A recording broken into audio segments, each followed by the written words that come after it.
In this video, we're going to master threading and winding a bobbin correctly on the Pfaff Creative 3.0 sewing machine. So first off, quality thread makes a huge difference. If you have any trouble with this machine, make sure the thread you have chosen is truly a good thread. Not so great thread, not so great sewing results. So first off, usually what I do is if I find a spool that's got the little crisscrosses on it, I want to put it on the horizontal spool pin. I'm going to put a spool cap on it, and I'm also going to make sure that there's not a gap between the spool and the cap. If you leave a little gap, the thread can get caught in between there, and usually what it does is breaks the needle, which is not usually what you want to see in the middle of your sewing. Next, take out an empty bobbin. You'll notice that there is a Pfaff logo on the bobbin, so we'll want to make sure that that is always on the top when we wind it. And when we drop it into the bobbin area, once again, we see the Pfaff logo. So winding a bobbin first, we're going to just go ahead and take our thread. We're coming underneath this little silver part and up. And then right here, there's two ways of using this. For winding a bobbin, we're going to use, you might say, the top little part that the thread will slip under. And when we actually thread the machine, that's when we do the underneath the little finger. So I'm coming underneath it, kind of crisscrossing it, coming behind here through this little these two guides, and then watch. I'm going to take the thread and go through the little hole that I can see in here and up through it from the inside out. By coming inside out, then I can hold on to this little tail. I see the Pfaff logo, so that is on top. Push this all the way over to engage. Now this is nice. I don't have to step on my foot control to wind a bobbin. I'm going to just hold my thread nice and tight with my fingers straight up from the bobbin and push play. If I don't want it to wind so fast, I can move that little speed control. I'm going to leave it full speed here because it'll wind right on up, and then eventually this will break off. So if it breaks off, you can just let it finish.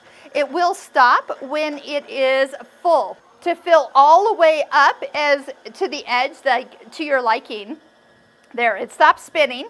So I'm going to go ahead and turn it off. You can actually adjust this little stopper. Just take a little screwdriver and make it so it will fill a little bit further. Now, let me show you something here. Sometimes when you hold the thread and it breaks off, it leaves a little tail. See that little tail? It's a little curly. Let's go ahead, take our scissors. No tail should ever stick out at the top of your bobbin. You can slide the bobbin back, lift up. There's a little cutter right here. So just pull the thread towards you and that will cut the thread. Next, let's just go ahead and put the bobbin in. We will do a video of this much closer. But you'll notice that when you take your bobbin off the bobbin winder and bring it right on over, you don't have to flip it around, which is nice. We're going to go ahead, bring the thread down about to 6 o'clock and pull to the left. Notice I put my finger on the bobbin, makes it so it really clicks into the tension area down there. And then you can come up and over the little groove at the top. There's a little arrow pointing down. There's a little cutter under here. Little trick, you can put the cover over the bobbin area, then pull your thread, and everything stays exactly where you need it. Plus, you don't have to bring this bobbin thread up when you start to sew.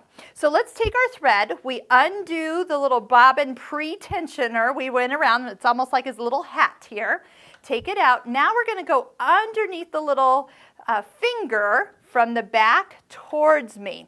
This time, I want to make sure the presser foot is up. So for any reason it's down, make sure you bring it to its highest position. By doing that, you will find that the tension discs right inside here are open. If you thread the machine with them closed, the thread doesn't go in all the way. And that's when you get those big hairy loops on the back of your fabric. Have you ever had that? That is like the worst. So here's a way to always make sure the machine is threaded correctly. Hold on to the top thread, pull down through that first initial area. It really helps sink the thread into the tension dials. You might even floss it a little bit. And when we get to our embroidery part of this machine and you're constantly changing colors for the embroidery design, if you don't take the time to really kind of make sure the thread is all the way in those tension discs, again, won't work. You're going to bring your thread underneath, up to the top, over the top from right and then down on the left. It hooks into the take-up lever. I know you can't see that right there, but it does hook there.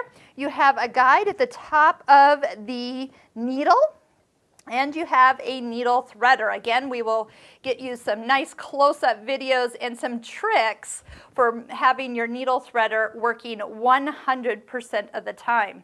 Okay, so after you thread the machine, it's usually a good idea to just do a quick little test. I always tell my students, make sure you sew on 2 layers of fabric. This really gives you the nice look of your of the stitch. If you just sew on 1 layer, it doesn't look as well, kind of makes everything kind of crinkle.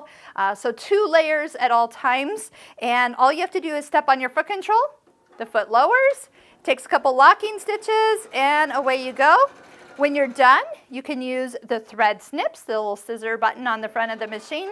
It cuts the thread and lifts the foot up, because you'll notice there is not a lifter on the machine anywhere along here. That's why you bought it. It's probably awesome.